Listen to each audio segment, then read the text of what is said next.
Hello everyone and welcome back to the Calham64 LP Retrospective, and today we're going to be talking about the next LP that came out after Crash Bandicoot 3 Warped, which was Metroid Fusion for the Game Boy Advance.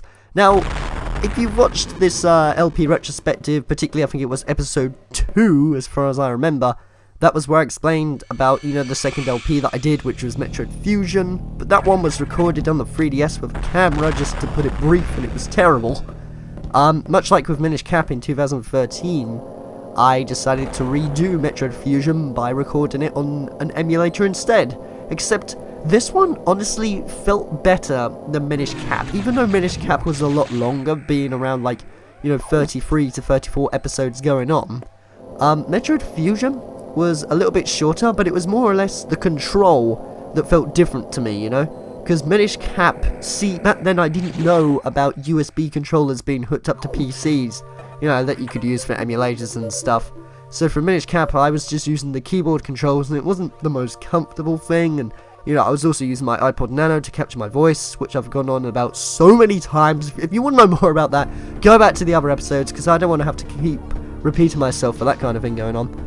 But Metroid Fusion felt a lot more comfortable in many ways, actually, because, that was when I was using the USB adapter for the Super Nintendo controller, and I was playing the Game Boy Advance game, with a D-pad and actual buttons for me to press, with no input latency or anything going on, so it just felt right at home to me, playing a Game Boy Advance game like that. It basically felt the same way when I was playing Mario vs. Donkey Kong, except Metroid, really.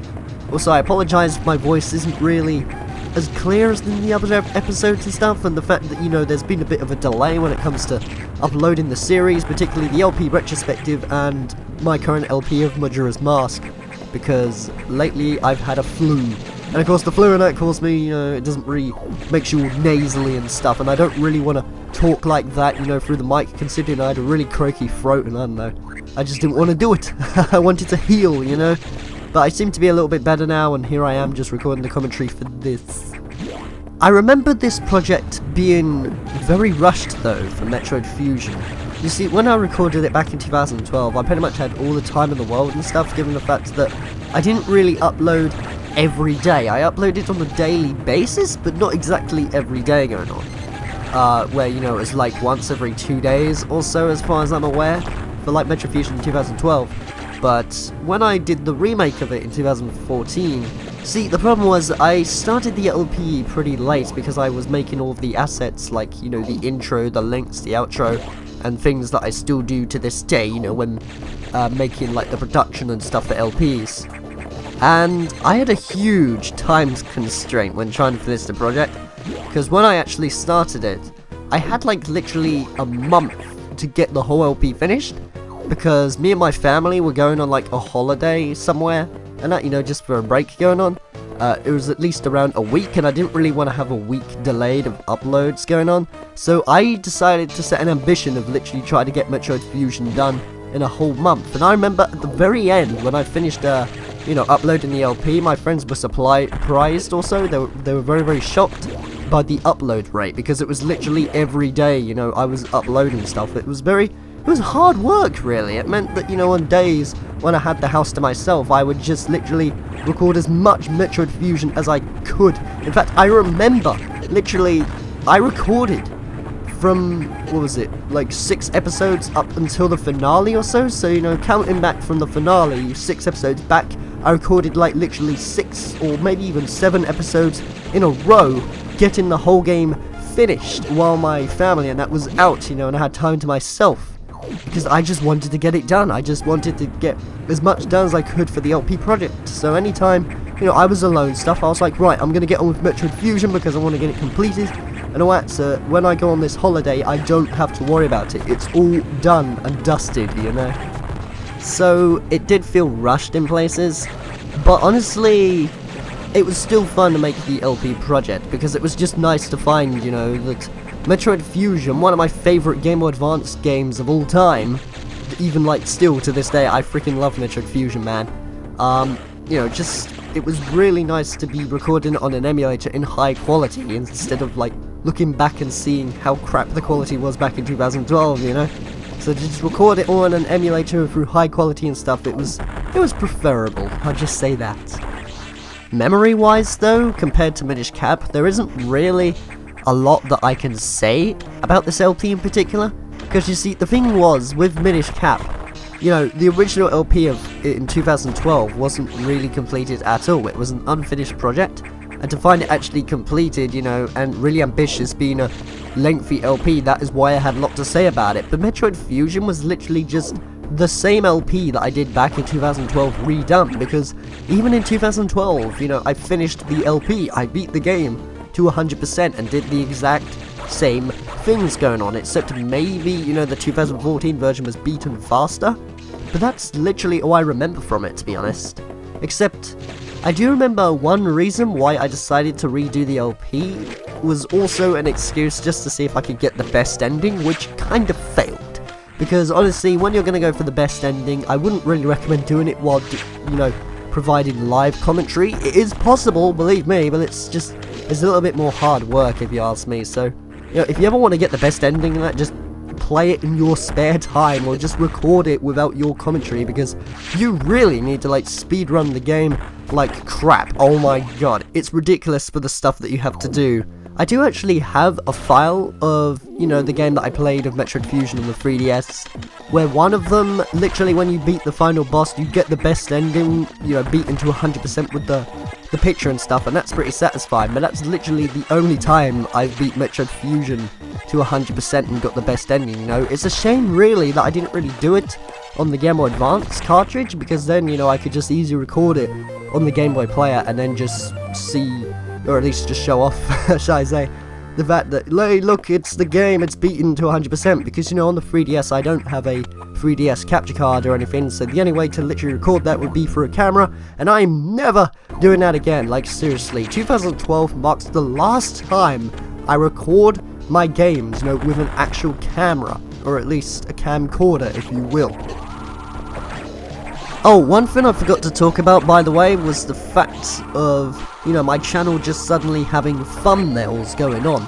Because ever since 2012 and up to 2013, at least around the end of it, I believe it was December time or so, that is when, you know, I didn't actually make my own customized thumbnails, where literally, as soon as I uploaded it, you know, it would just, YouTube chooses a random screenshot from the video and stuff, and you're just like, yeah, that'll do, just as long as it shows off what's going on.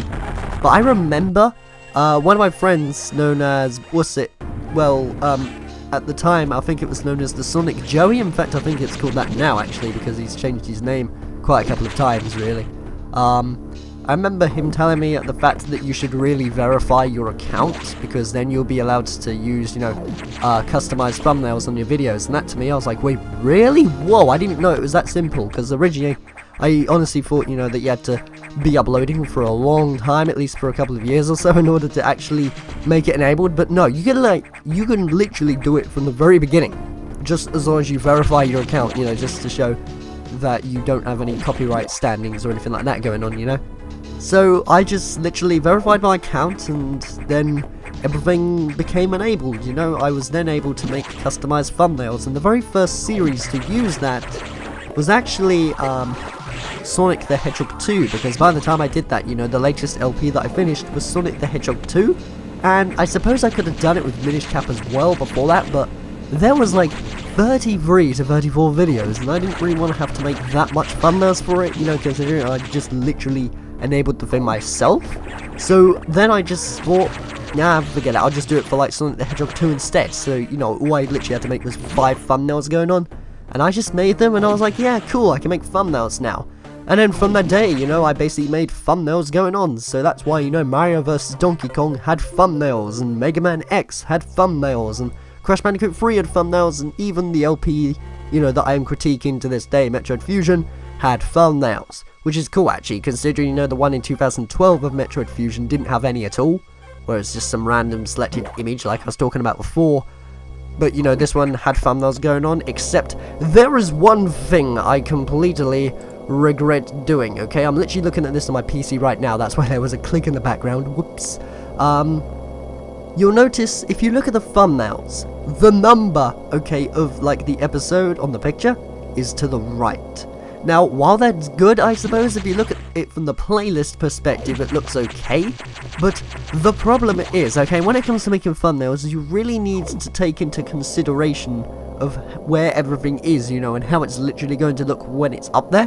Because the problem is, okay, when you look at a video, you have the timer, you have the little black box, you know, that shows how long the video is going to go on for. You have that to the bottom right, and of course that covers the actual number going on. So, you know, basically all the numbers that you see on every thumbnail are just covered by that black box, and it looks unprofessional. I don't like it. An episode looks stretched as crap. Like, oh my god, why is the E so big? Why is the P, you know, and all the other letters and that completely stretched like that? I don't know. The aspect ratio for this is just, it's awful. I don't really like it when it comes to the thumbnails of this, to be honest.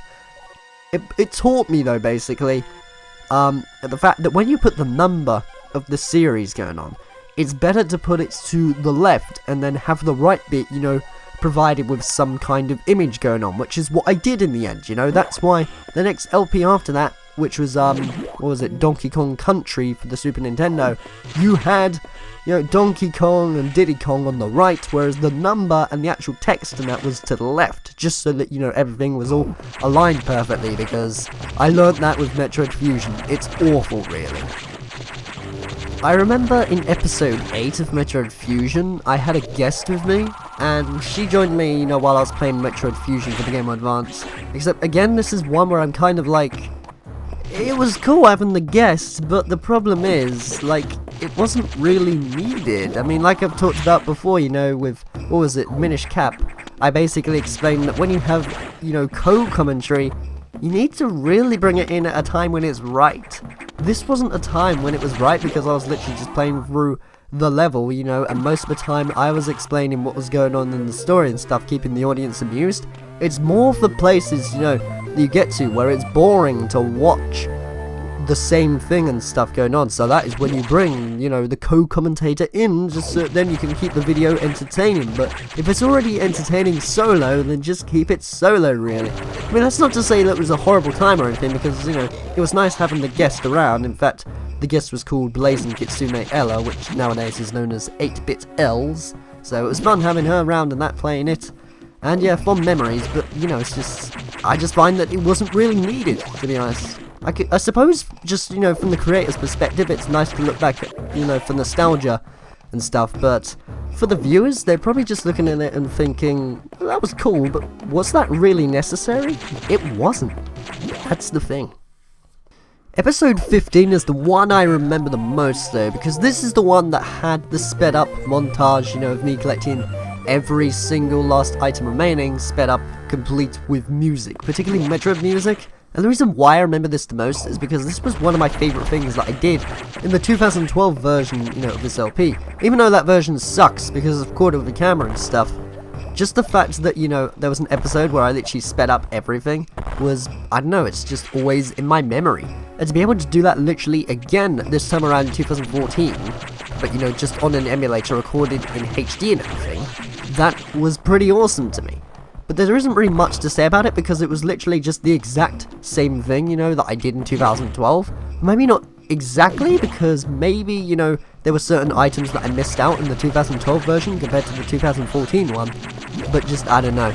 I just remember it, making it and editing it all together and stuff, and just putting the music together, watching everything speed by, listening to some awesome Metroid music, and it was very fun, man. What can I say? And lastly, I suppose I might as well go over all the assets and stuff that was used in this LP project. So, I learned over time, don't strain your Game Boy Advance games. If you're going to do that, make sure you filter them out, because looking at them, you know, in a full 720p or 1080p monitor and that, just seeing them full screen and stuff, it doesn't look right in my opinion and stuff anyway. So of course, I put it down to the right aspect ratio, and I remember making the border around it. I realised that the main theme, you know, to Metroid Fusion, or at least the one that suited it the most, was some sort of light blue colour. So of course, I had a light blue border around it and stuff that I made in Camtasia Studio 8. Well, not really made, it was literally just a tool, and I was like, oh, border! Okay, yeah, let's just make it light blue and increase the width of it, so it wasn't really that bad. But I remember the border actually being simple, but quite effective. And the border is actually one that I didn't really make. It was literally just a screenshot from the actual game itself. You see, what it was in the actual opening cutscene, as far as I remember or so, there was like some sort of space background, or it might have been on the title screen, I can't really remember. But you'll notice to the sides, you can see like this space background and like 2 bits of asteroids.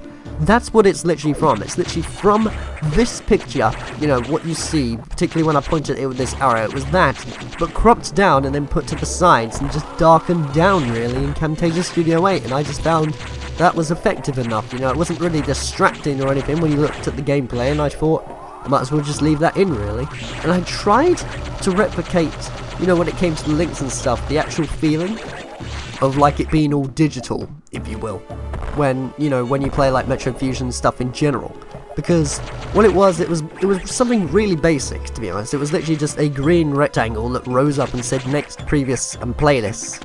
But it just seemed to suit everything. It seemed to suit the fact that everything was all digital and stuff, and just Metroid Fusion-y, I suppose is the word really.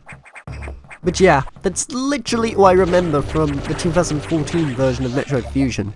It was nice to be able to redo the game this time around, in better quality on an emulator and collect everything to 100% and just make things look a little bit more professional, I suppose, even though some parts, I'm kind of like, that could have been better and stuff going on. But it was 2014 and I was happy for it at the time, and I just look back at it with nostalgia really.